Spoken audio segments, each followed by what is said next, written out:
any new multiplier is better than not having it. That's what I always say. Is this the intro?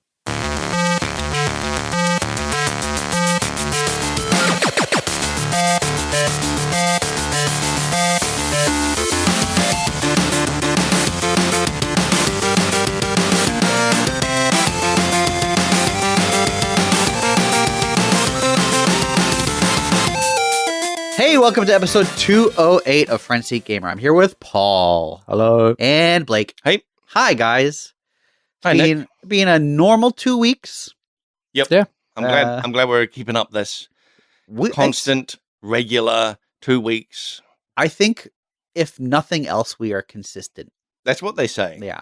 Yeah. But luckily we are other things. I'm pretty sure I've seen. I leave them out from the podcast, but like almost every time people comment and say, "I love the consistency." Yeah. You We remove do them. have a good It's weird. consistency. Yeah. You guys, I can always rely on you to be right there I say every time. Even though I'm having a bad week, I know the next one's going to be good because you guys are going to come out with another episode. Another banger. Yeah.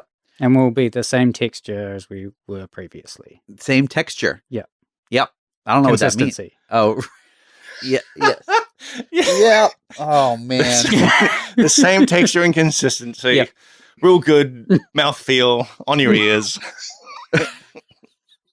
I think Nick's crying. Mouth feel on your ears is such a horrible phrase. Anyway, that should be the next. If we ever do a Lunch Eat Gamer, we should just call it mouth feel on the ears. First of all, hang on. It's lunch eat flavor. Oh, don't Lunch Eat flavor.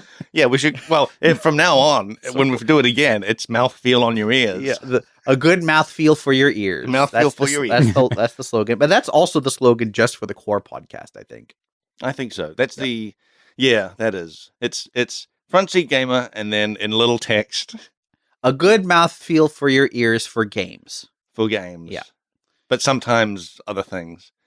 We never talk about anything but games. So anyway, this is non-game. Onto this non-game topic. Let's talk about AI again. Let's talk about in CEA. I was gonna say, yeah.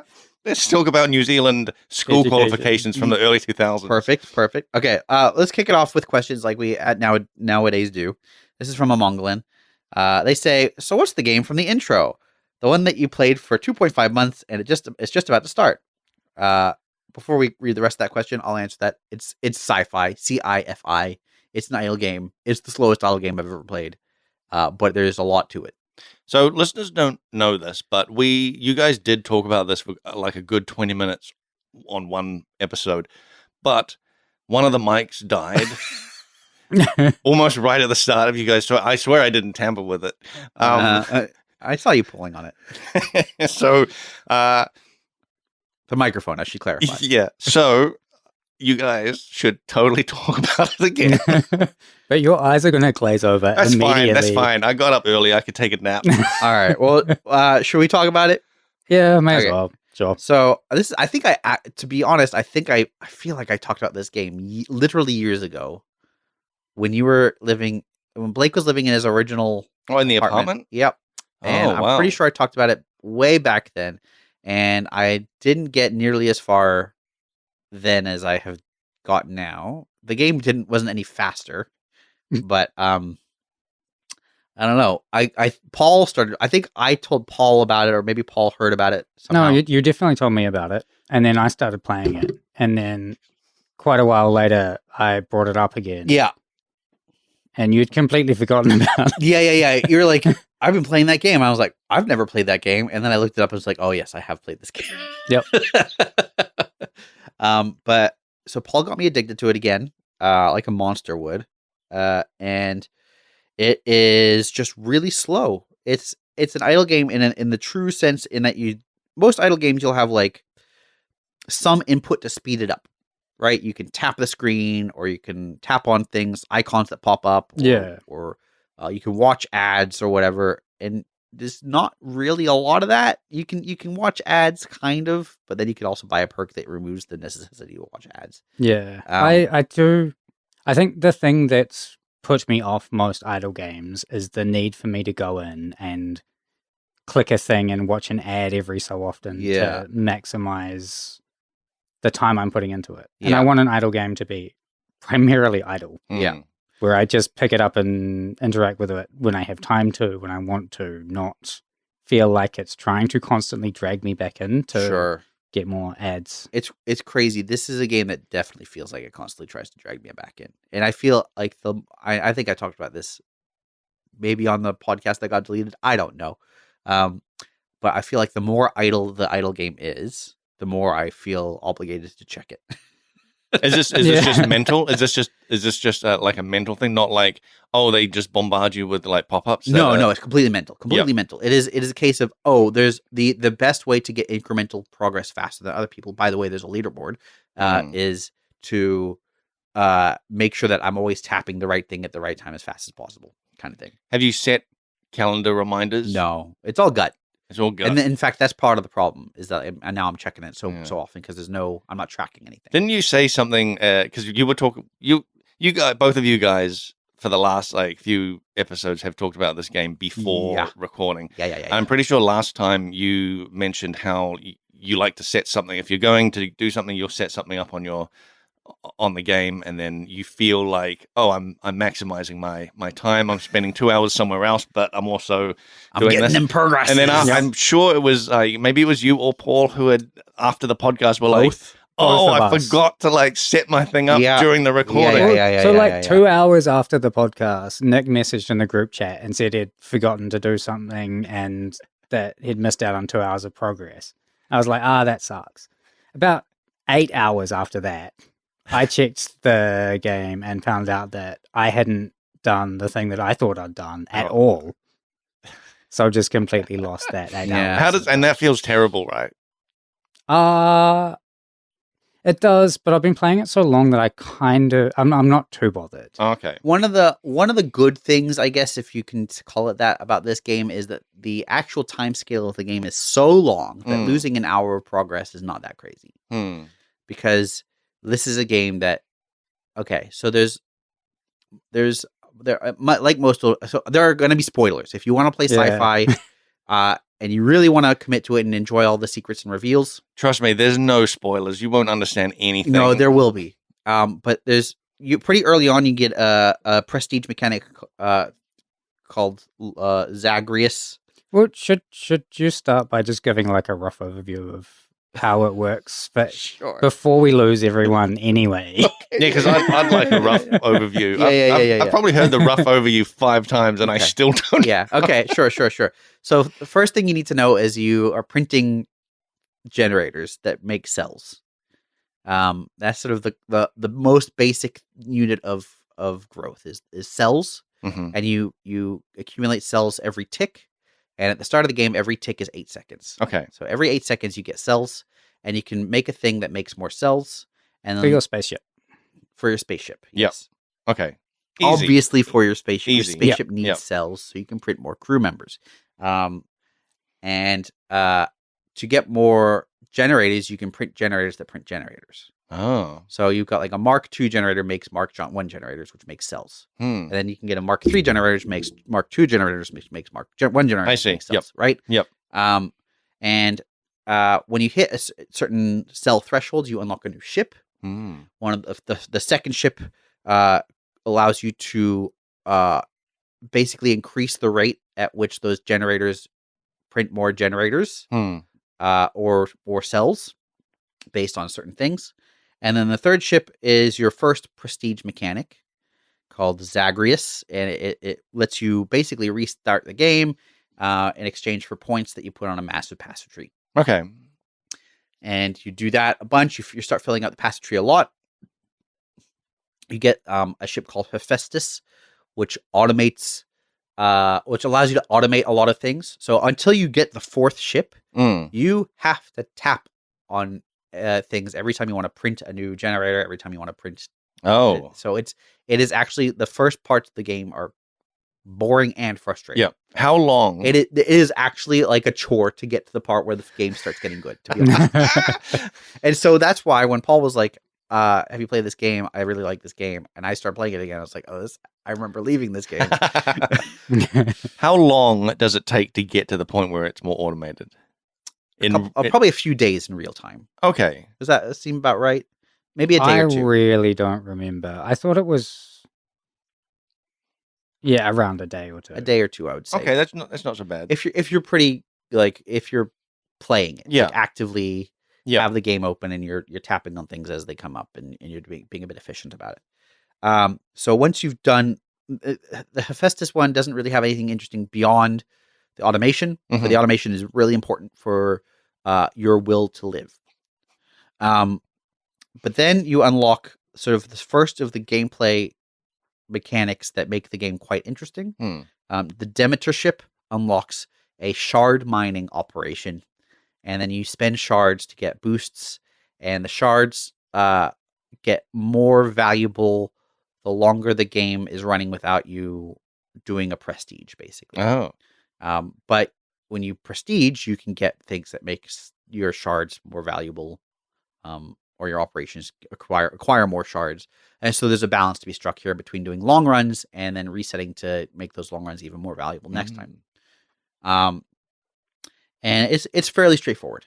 And then you unlock research, which is even more skewed towards long runs, if I recall. Where I feel like it's even more skewed in either direction. That's true. When it does encourage you to do short runs, you'll get all the things really, really quickly. Yeah. It's either very, very long or very, very short. Yeah. So I guess the difference between so you unlock research by unlocking a ship called Koyos. Okay. And research is just sort of a gradual taking of a resource that you can then spend on a range of different things. And when you've completely paid off one of these things, you get a pretty significant boost towards that thing. So, for example, you might get times 100 cells, which is like the most basic version. Yeah. But times 100 cells is quite good. Yeah. Especially for that point of the game. And so it is a case of like shards, the shard mechanic, you're doing semi-frequent incremental things that add up, and research, you're doing infrequent things with big boosts. Okay. But they will encourage you to either loop like quite quickly a few times, or wait a few days before you loop. And then you unlock the Zeus ship, which is the next sort of gameplay layer, which is the Academy. Okay. Where you are setting up operations on planets. Oh, right. To acquire resources to spend on a range of different things. Yep. And this is where things get quite complicated. Like up until this point, there are choices, but it's what the right path is not hard to parse. So like for shards. Yeah, because all you're trying to do is get more shards, right? For shards, the best way to progress the shard thing is to do whatever is going to get you more shards, and sometimes you spend shards on getting more shards. Yeah. Right. So until you hit a point where it's like it's infeasible for me to keep getting more shards, I'll spend it on some other things, and by spending it on those other things, by spending it on shards before you spend it on those other things, you're getting way more of those other things. Right. And it's similar for research. Sometimes you get things that will boost research, and so you spend it on. You focus on those before you focus on things. Yep. So you can get more of the other things. The Academy is way more broad. There are way more things to focus on, and there are way more ways to screw up, or ways to there are just different. The strategies available to you are much more varied, and so the gap between optimal and non-optimal is much larger. I see. This was the point. Once I unlocked that was kind of the point where I was like, oh, hang on, there's actually something to this game. Yeah. Before that, I'd just been happily clicking away, getting my cells, and there's something to this. How long had you been playing it to get that point? I don't remember, because I started and then stopped for a while, and then it would have been a month or two, probably at least minimum, to get to that point. It would have been a couple months, probably. But it's and then you're at different points. I would open it once a day, click some things, and then close it. Oh yeah. And then after that, it became actually now I'm gonna make sure I set stuff up and actually. Well, not only that, it'll be oh, now I need to research. I need to read. Yeah. I need to break out a calculator and to figure out what my next 2 days look like. Yeah. I need to make sure that I'm putting in the exact number of staff members on this planet mission so that I can still get resources from these other things, and when I wake up, the planet mission will be done. Oh my god. Yeah. That kind It's of also thing. the point where I learned that you could turn off auto cloud saving. And then Oh. you can cloud save and then do your loop reset to see whether the rewards you got were worth resetting yet. Whoa. Or whether And you're then you can better off. roll back. Yeah. Whoa, dude. If it wasn't, which becomes very important Yeah. for the last, as far as I can tell, the last mechanic, which is the one I unlocked last week. Whoa. After months of playing, I unlocked the Ouroboros. Yep. Which is the last ship. And again, if you are still listening and you don't want spoilers, you should have turned off. But Ouroboros is like another prestige mechanic. Mm-hmm. So normally when you're doing loops, you're resetting a bunch of things, but you're not resetting everything. Yeah. This basically resets everything except for the stuff that it does. Okay. So all of your shard mechanics are wiped. All of your research is wiped. All of your Yeah. academy stuff is wiped. Yeah. And you get Ouroboros points. Okay. I forget Orbs. Orbs. Yeah, they're called traversal orbs, I think. Okay. And there's also a secondary resource which I have not acquired any of, which are these like capsule things. Let me have Yep. And what Trait spheres? trait spheres. Yeah, I've got one trait sphere, and it's the one you're forced to get. Mm. And let me just read out what this says. It says, this trait sphere increases the amount of ticks completed per tick by 1. So you get 2 ticks per tick. Yeah, okay. So now when you start the game, it's still 8 seconds for a But tick. you're getting 2. But you're getting 2. Ah. And the impact of that is quite far reaching Wow. because it means when you're doing your shards, Yeah. normally it takes like 59 or whatever ticks. It takes half as many. Mm. Research, you're getting That's cool. everything starts happening. Yeah, at so twice the everything speed. just happens a Right. bit faster. Yeah. No, not a bit faster. Twice the Twice speed. as fast. Yeah. Which is And it's exponential. So all of this game is about Mm. exponential increases. Yes. So Mhm. anything that happens twice as fast has Yeah. way larger effects than twice as fast. yes. So can you then get so you do that, you reset everything and you've got like 2 ticks for the price of 1. Yeah. Can you then go through the whole process again, get another one, so you're getting 4 ticks for the price of 1? So there is a trait sphere tree, Oh yeah. and there are at least 4 other tick per tick perks. Ah. But whereas my one cost 1 trait sphere, the cheapest one that I can see costs 20 Oh. plus another maybe 15 to actually reach it. And how long how much time does it take to get a trait sphere? Well, I've only got 1. It takes a long time. Yeah, so It takes wow. a really long time. I can see that the next one I'm plausibly going to get is for when I reach 1 E500 cells. And how many My- human my days do you think that is going to be? Well, my current cells is 1 E 263, so I'm a little over quote unquote halfway, but not Okay. really because it's all exponential. yeah. Um, But how long I don't in know. real time? Are you We'll put it this way: it's really hard to tell Yeah.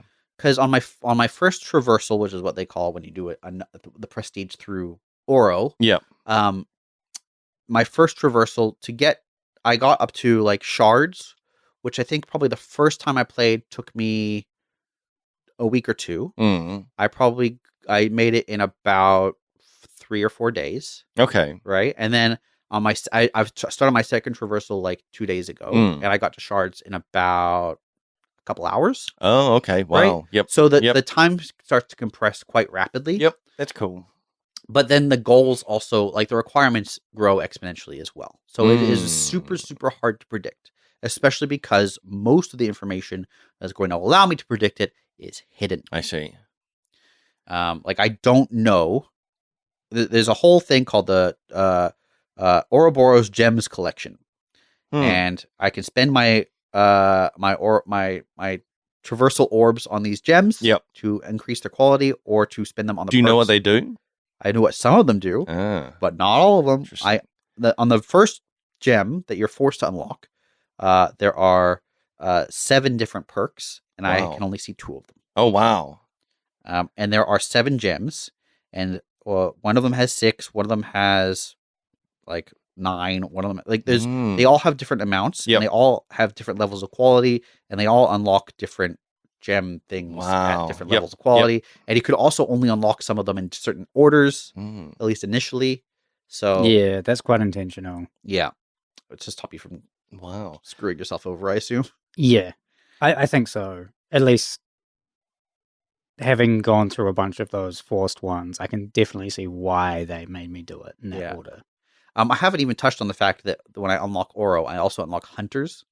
Okay, and what does that do? They're hunters are dudes, Yeah. and you send them to places, or they go to a place and they fight monsters. Is this like sending out a expedition or whatever? No, No, it's different. It's different. Expeditions are you're sending your dudes to a place, and then the number of dudes dictates how long it takes to get resources. Yep. This you're sending one dude to a place, and it kills monsters until it dies. Oh. And then it goes again. And then it goes again. And the monsters get progressively harder, and then when it dies, it resets the difficulty. But the harder they are, the more loot they drop. You spend the loot to make the guys stronger. There's also a couple other places where you can spend the loot to increase all of your other systems. Oh, wow. This is what the whole game is, though. Is like, usually, if I had to describe it as a formula, you basically unlock a new gameplay mechanic, and part of that gameplay mechanic is that it can increase itself. But it also increases all previous gameplay mechanics. And so you're striking a balance between increasing the thing that increases everything else and increasing everything else.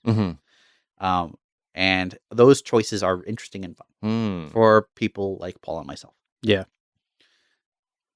Is that a good description of sci-fi? Sci-fi? It was. It was a really good description, I think. Because it does just slowly expand, and then at a certain point you're like, hang on, these decisions just became interesting. Yeah. And then they get more and more interesting. And then you're thinking, you're standing in the shower going, in just 7 hours, I'll be able to do this thing. And it's going to be so cool. I can't wait. 7 hours. It's going to be so sweet. 6 hours and 59 minutes left. I cannot wait. So what's your, I want to know your guys' daily routine then when you, like, do you It is get constantly keep the game open. You get up in the morning, you get ready for work. Do you just set up a thing, be like, okay, I'm going to be at work for like 8 hours, set a thing that's going to be 8 hours, or do you then? Please, it's open at Paul's desk. I'm for sure. I don't have it open at my desk. Really? Yeah. That's shocking. You must be missing out on so many gems. Oh, I tend to just like leave it open once I get home, kind of thing. If I'm watching TV or whatever, Yeah. just do all of the willpower is genuinely impressive because I have it open on my desk, and I tap away. I think it's just that I've also been playing it longer because some of the things that I'm like waiting for now, like I was telling Nick recently that I started one of these resets to wait for a goal. And at about 400 hours into this reset, I was like, have I made a mistake? Because I might have made a mistake. 400 hours into it is insane. Yeah. And then I like start like researching around and stuff. And I find like there's a really good Discord server where I mean, the people in there have like mathed everything out with spreadsheets. Yeah. Although there are things when I read them, I think I'm not sure this is right.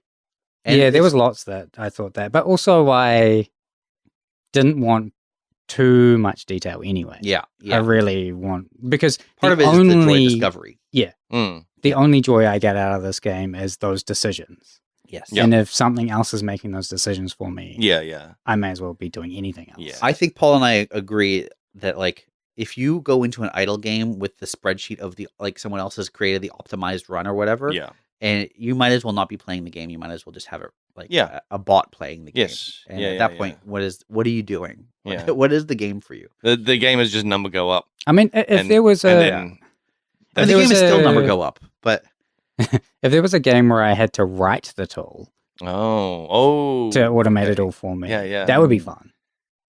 Interesting. I would do that. And I would probably let it run for ages. But then that's a different game. That's a completely different game. That's like... But hang on, because unless the game forces you to change the tool regularly through future unlocks, that is a game you play once. Yeah, but there are different mechanics that open up. So I think you would still be able to go in at different points and I think that, that it's an interesting. Okay, we're doing a thought experiment of game design here, which I love this. I can envision a game where Hephaestus, the automation thing, was actually like a simple coding thing, and it was a case of you've now unlocked the ability to you've unlocked by perk, and you've unlocked a range of different things, and you have to construct your own simple logic. This is just a factory game. Yeah, dude, I was 100% thinking of this as a factory game. Like that is what more simple logic is. Yeah. Well, okay. The problem with factory games is you're also doing space management usually, which is something I actually don't enjoy. And that usually in a factory game, when you unlock a new mechanic, you have to rethink all of the space. Yeah. And that is the thing. That's the thing when I played Satisfactory. I hit that point and I went, yeah, where you've got to like kind of tear down what you've done before and your whole factory is wrong now. Yeah. Start again. Yeah. That's when I go, oh no, I'm not interested in this game. So if the game was entirely writing code instead, you would still have to do that. Yes. You would just call it a refactor. And you would still have to do it, and it would still be roughly the same process. You mean yes and no, because you're not running around or scrolling around the map or what. Like you wouldn't be trying to navigate stuff past rocks that cannot be removed. Exactly. There's not a wall you have to. You want a blank. Okay. What you want is a complete blank space. Yeah. With nothing there except the resources and that's it. But also, and just empty blankness. I will say that describing it, this does make the game sound less fun to me. So there's probably something to it being. You optimize the fun out before. Yeah. Because there is. I mean, in factory games like Satisfactory, that is a challenge of like part of the game is dealing with the landscape. Yeah. Like it just straight up is. But they have so many. You unlock more and more tools and able to do that. It's not just. You don't have to just have massive conveyor belts going across the landscape. You can have trucks going around and doing stuff. You can have trains. You can have. Yeah. I mean, I've seen people's factories that literally look like cities where they have massive highways of trucks going along and trains, and then there's some conveyor belts in other places. But doing it all in conveyor belts is probably inefficient, just because the terrain is too annoying. I didn't reach that point. Yeah. Once I got to trucks, I don't want to. Getting to trucks, I was just like, dude, there's something about if I can set up like a trade route in the game, I'm like, this is a game for me. And truck is basically that. You're just taking something from somewhere, dropping it off, going back, doing that. It's just great. Anyway, sci-fi is good. If you want an idle game that will literally take up years of your life.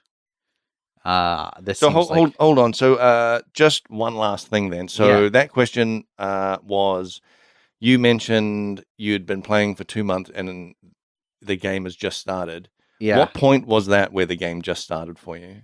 That would have been either or. No, it would have probably been the Academy thing. Yeah. But then after that, I unlocked Oro, which is then the game really started. Really started. Well, actually, if anything, this is where I would say the game restarts. Oh. Because now I'm New Game Plus?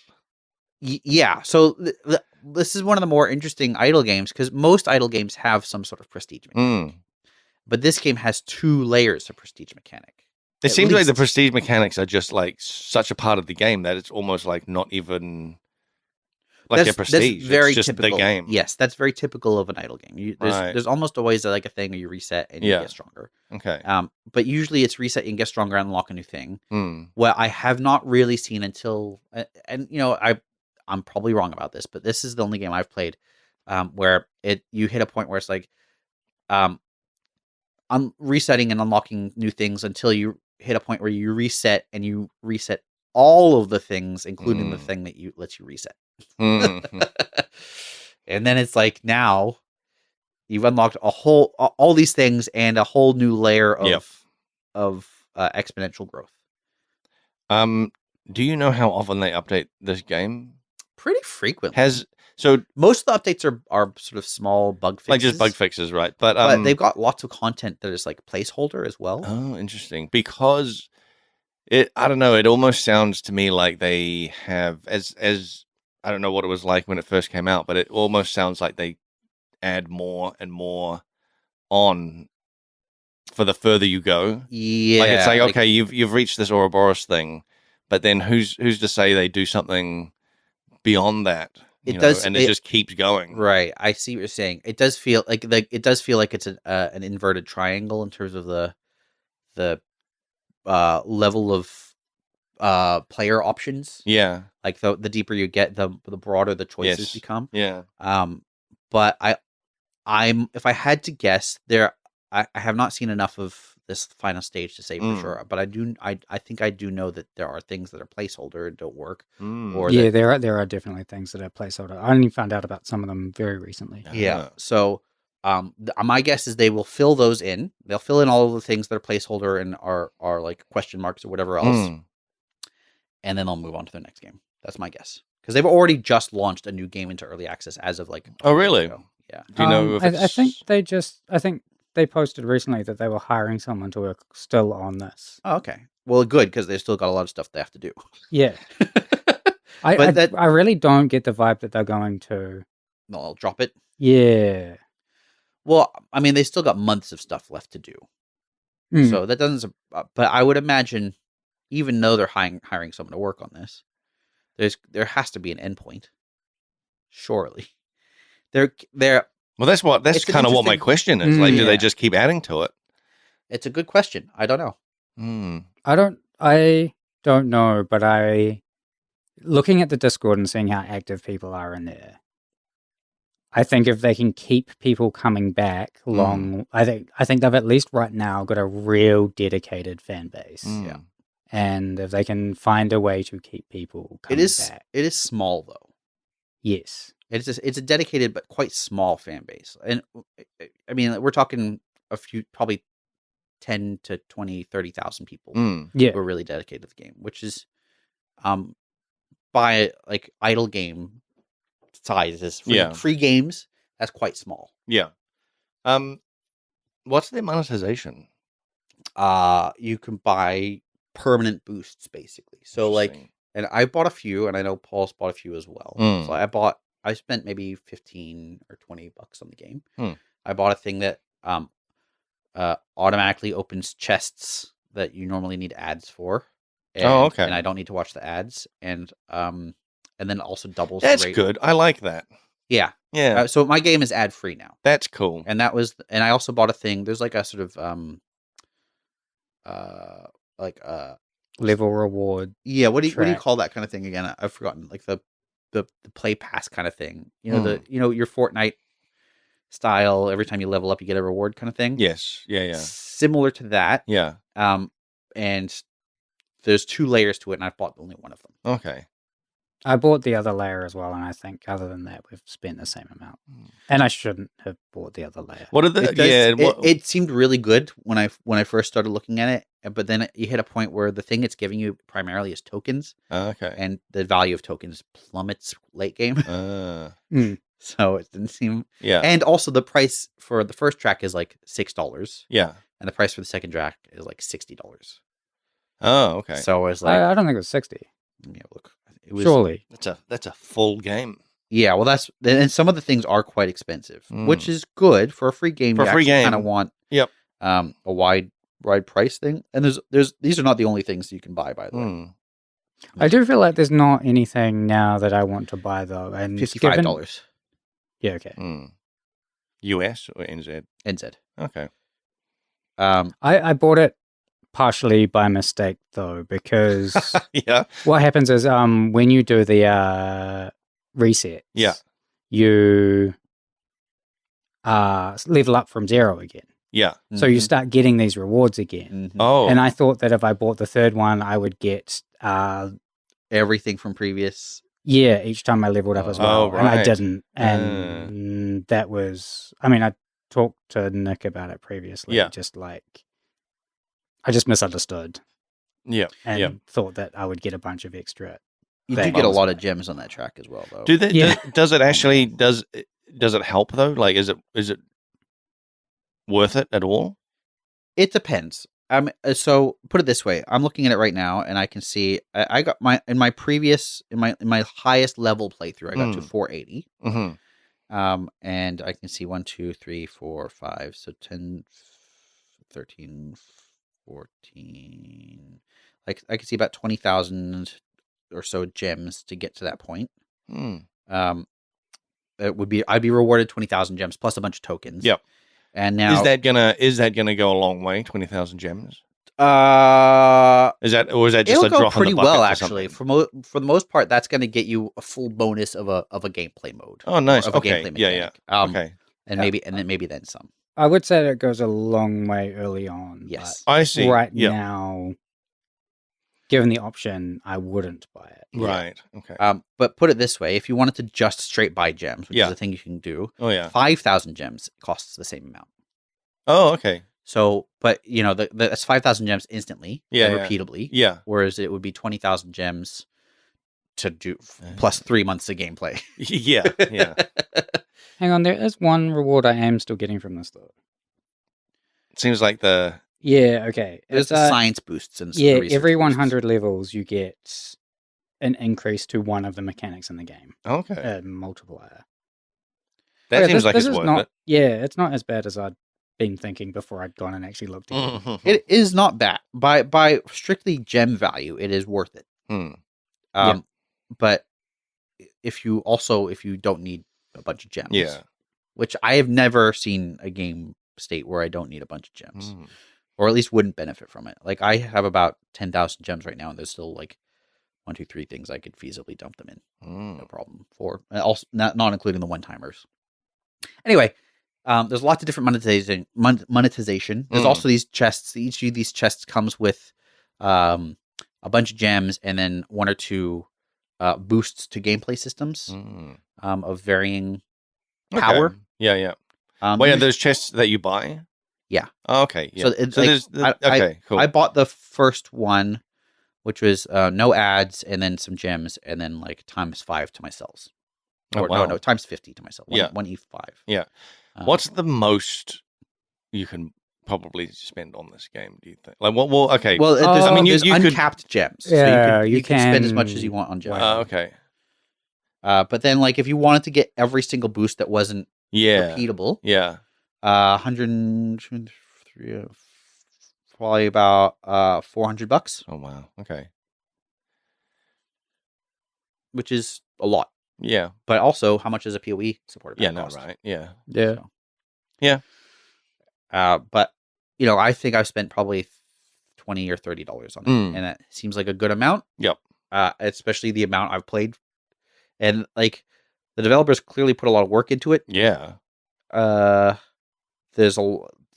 I think one of the strongest aspects of this game is the pacing of their unlocks. Mm. You're always you always get to enjoy something you've just unlocked for a while before it starts to slow down, at which point you see the next thing and you get excited for it. Mm. It does a really good job of things getting super tedious right before you get the thing that unlocks and That's good. makes it all good again as well. That's So man. That's tough because that's like they must have. I really don't know played- how they did it. Yeah. They did that balance is really good. You can see some of it. Some of it is okay. So for an example, when you're trying to unlock like I think it's the academy, you start running out of things that increase your loot mod points. Mm. And so you just get each of your loops becomes less and less valuable. Mm. And so you start leaning onto other things, but then you start running out of things that grant research and grant Yeah. shards, and Yeah. those start to slow down. And it's almost like in steps. Yep. Mm.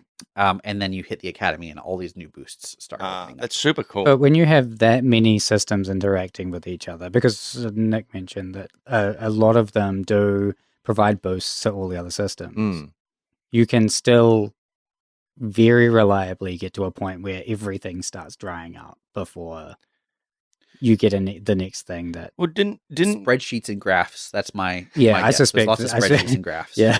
you guys you've not done any spreadsheets? No, Oh, I'm not nah, really a I math wouldn't. guy. Despite being a game designer, Yeah. I don't. When I get advanced maths is still magic to me. Mm. But like I know enough that I can picture a methodology. Yep. Mm. You said once, Paul, that this game you can brick yourself, right? He But it gives you a warning. It does Yes. give you a warning. Yeah. I've seen a warning now.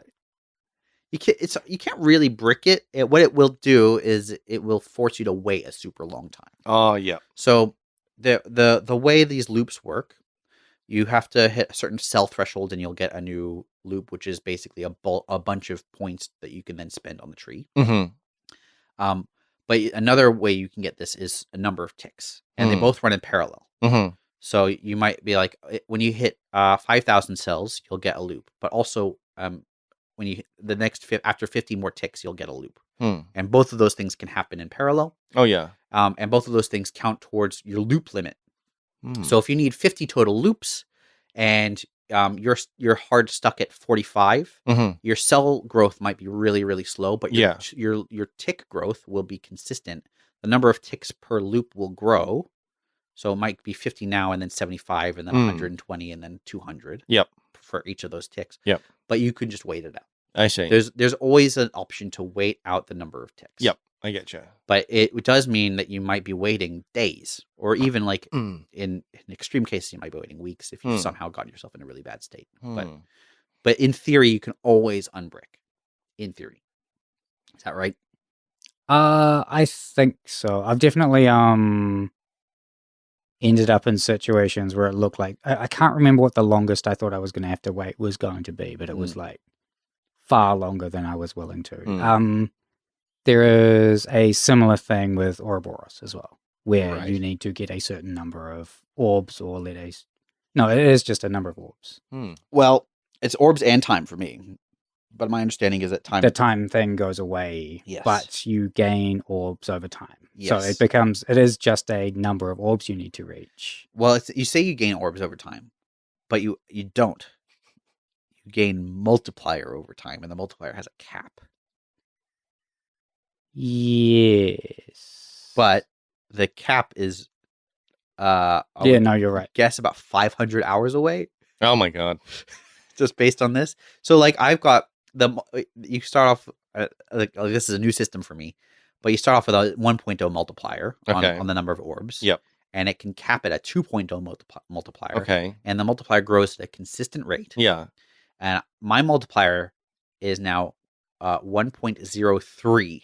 So I've got 3%. Okay. Towards the eventual 100% multiplier, right? And it's been 35 hours. Oh my god. So I'm at 36. 36. I'm at 495 hours. God, is it? What is it? It's at 1.47. Wow. Okay, so there you go. So we're looking at 1,000 plus. Probably. Yeah, I think it's going to be 1,000 hours to what hit a game. Full multiplier. And even then, like the actual growth comes from spending things somewhere else. Jeez, it's a cool game, man. It's shocking how deep it is, because when you first play it.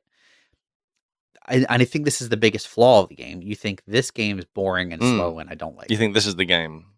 Well, yeah. I mean, if you're accustomed to these sort of idle incremental games, you know there's going to be new systems, and often it's the mystery that drives you. Yeah, and you can see to some degree how many new systems are ahead of you, but you don't know what they are. Yeah, and you don't know how deep they are. Yeah, and you don't have any.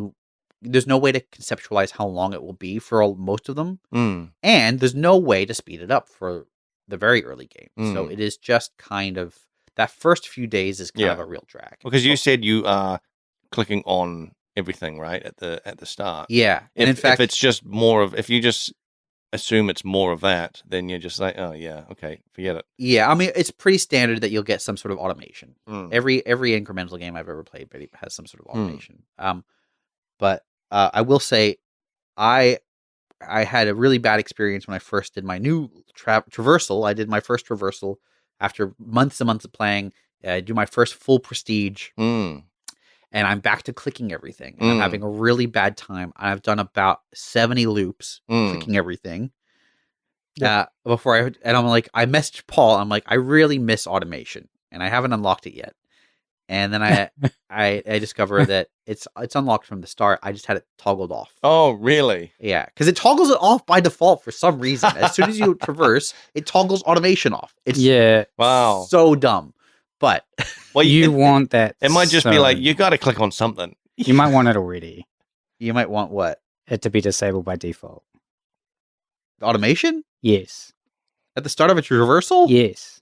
Why? Because you want to buy the stuff before you start Sure. automating everything. There's nothing that you're buying at the start of the game that like adding mods, adding traversal orbs to is not like still better than waiting. I would still prefer it was off every time. Okay. At the moment. Well, now that I know though, it's not a problem. But Yeah. I didn't know.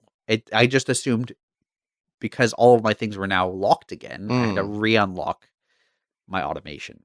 I see. I didn't see Nick's message until I saw I just turned them off. That's I good. didn't turn them off. They were off. Yeah. That's good. There's a difference. Anyway, so should we read the rest of that question? Yes. So that was that question. Amonglan also says, Bellwright sounds so much like Aska, which came out 2 months apart, funny enough. Huh. Just the small twists. I only played the latter, but it seems to have exactly the same issues. Early on, you need to do a lot of work yourself, then you recruit a bunch of guys, and it kind of turns into a waiting game. There's not much for you to actually do. I disagree because I played both now. I played Aska with some friends, and I do find that game has a much more of a waiting than Bellwright. Bellwright had waiting, but I found that it was me not realizing what I could do. Right. And like early on in Bellwright, where you're researching stuff, your player character can't research anything yourself. You build a research bench, and then you have a villager like do the research. Yeah. And you want to pick a villager with high research stats, right? Yeah.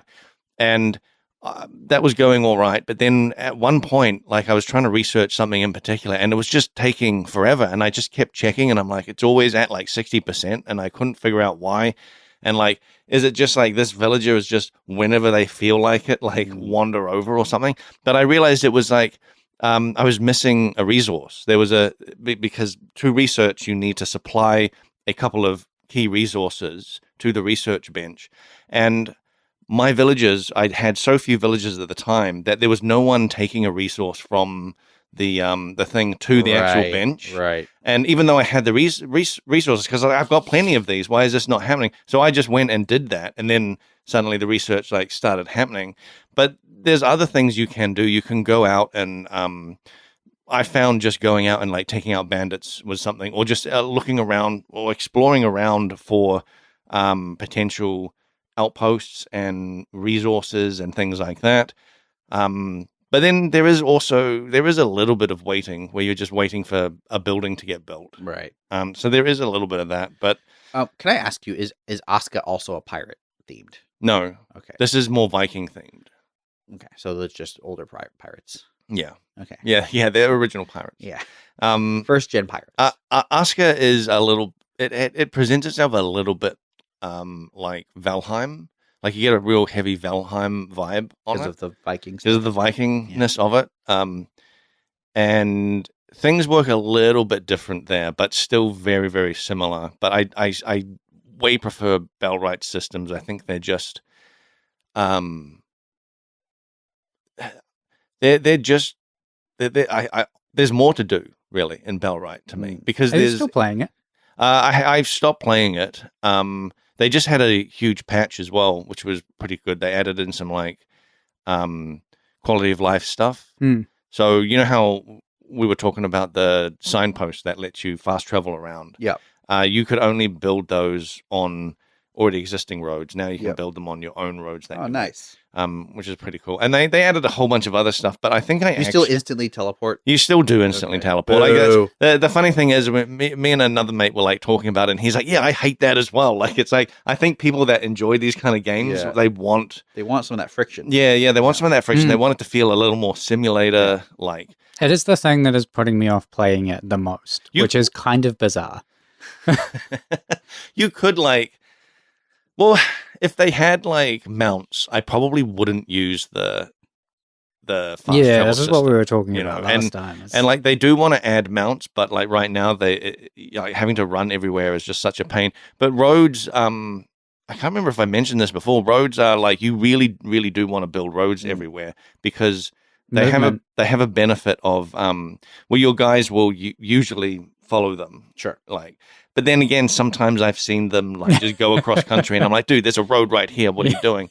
You showed me this after that last episode. Yeah. So sometimes you want to kind of look at where your guys are going, and it's like you know, like the experiment where like they desire paths. Yeah. Yes, you want, and so you go, okay, I'll make a road for you because everyone seems to be going this way and not actually following the road.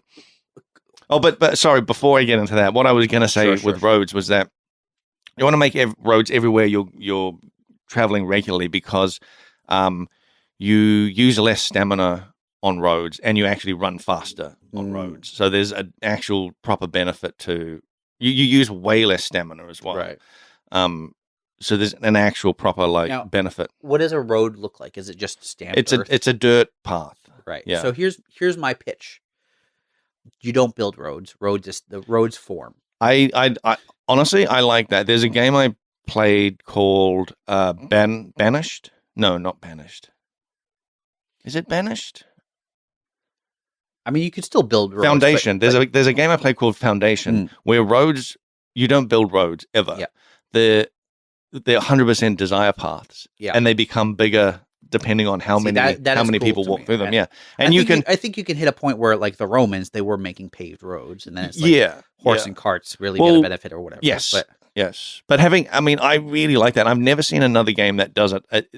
Like Foundation is a top-down village management game. Yeah. And I've never seen it in any other village management game, and I would love it in something like Bellwright, where it's like you're on the ground. So, or any survival game in general, where you're just making the same trip back and forth, and then gradually over time, like a path forms. Like that would be super, super cool, and probably not that hard to do. No, well, especially in a game where you can build roads, you just have the roads be a percentage based, like yeah. And it's like you get 10% or 1% every time an NPC walks past. And some attrition as well. Yeah, I've seen it form in games without providing any of the benefits. In some of the like factory games I've played, where vehicles are driving over the same area over and over again, it wear down, but it provides like no bonus. You've got did it do that in? I don't think it does that in Satisfaction, right? Satisfactory. I'm not sure. It was in Captain of Industry was the last one I played. Okay. The reason I was thinking about it is because when all the cars were driving around, you've got lots of different locations they're going. Yeah. It just made a mess. It just made a mess? Yeah, it made there's a massive mess on the ground. Yeah. Well, ended up making roads just so that I didn't have to see all the scribbles of all the cars driving so inefficiently. Like in Foundation, they will make a desire path, and then others will stick to that desire path.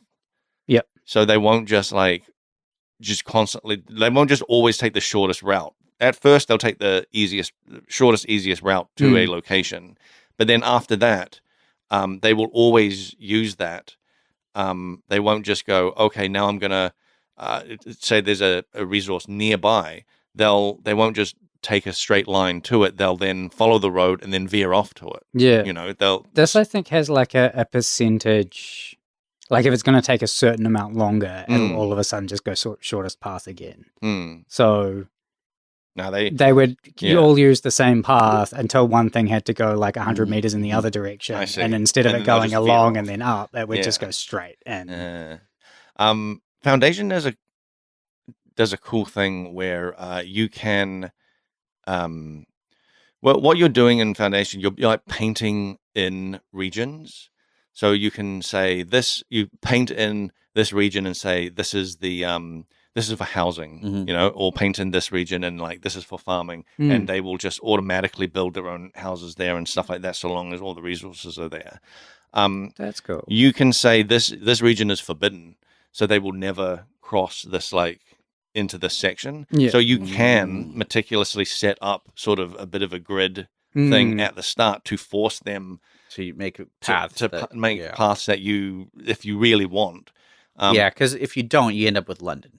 Yeah, but then that's kind of like the style of this game is like this kind of very natural that thing. appeals to me so much more than like having to build roads. Yeah. What I would like my dream scenario is desire paths, and then later technology that lets you build roads on desire paths. Like they have to be established paths, and then you can build the roads. Yeah.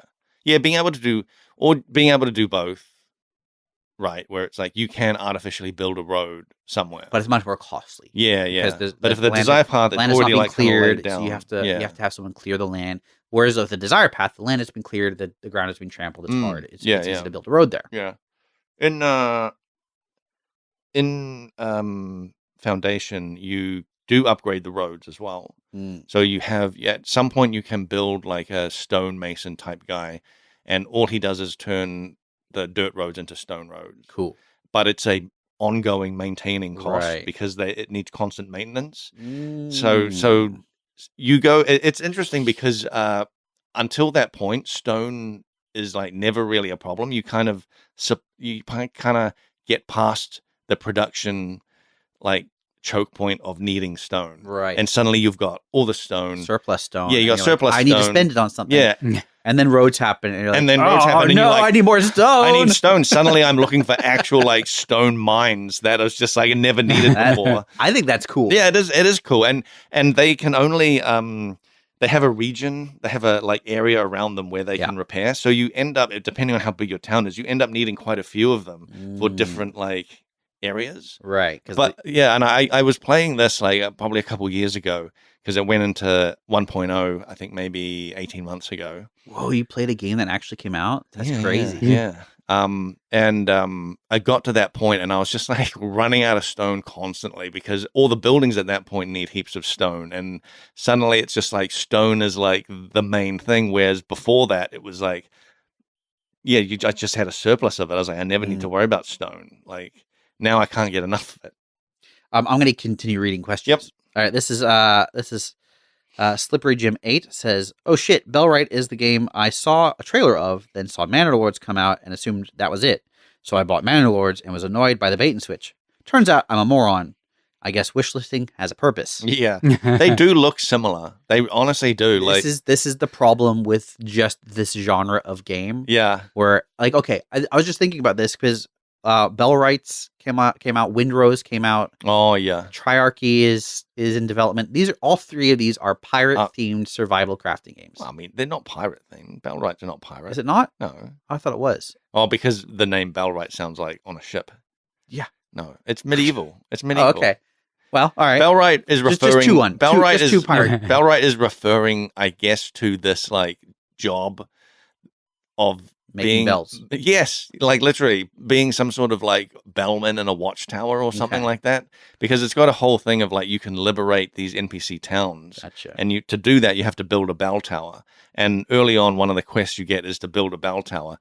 But you can't even like if this it has a tech tree. Did I talk about you can like view a tech tree, so you see like what you need to build other things. No. And the bell tower is like so far up the tech tree. Oh boy. That you just look at it and go, oh my God, it's like and the tech tree has a mini map too because it's too big. I like that.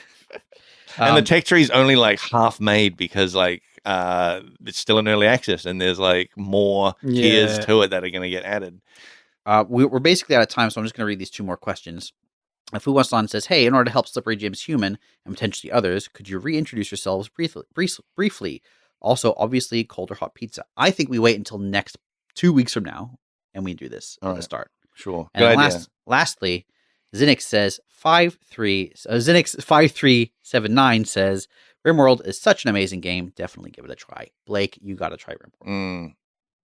And that Songs of Six game that I found that I thought Blake should play. It's funny. I have played the demo of Songs of Six, and I sat down and was like, I can see this is going to be complicated. I don't want to play this right now. We were going to talk about other games, but we are now out of time. We're out of time. So if you want email a frenzy question. What were the other games you were going to talk about? Path of Exile 2. Oh yeah, let's put a teaser for next. Yeah, in 2 weeks. We'll talk about that in 2 weeks. You can email us, subscribe on YouTube, Spotify, etc., etc. leave a comment on a like. We like hearing from you guys. We always answer your questions. Yep. Except for one of them, which we're going to answer next week. Yep. Another teaser. I've been playing Crimson Desert, so we can talk about that next time. Week too. Yep. All right. Love you. Bye.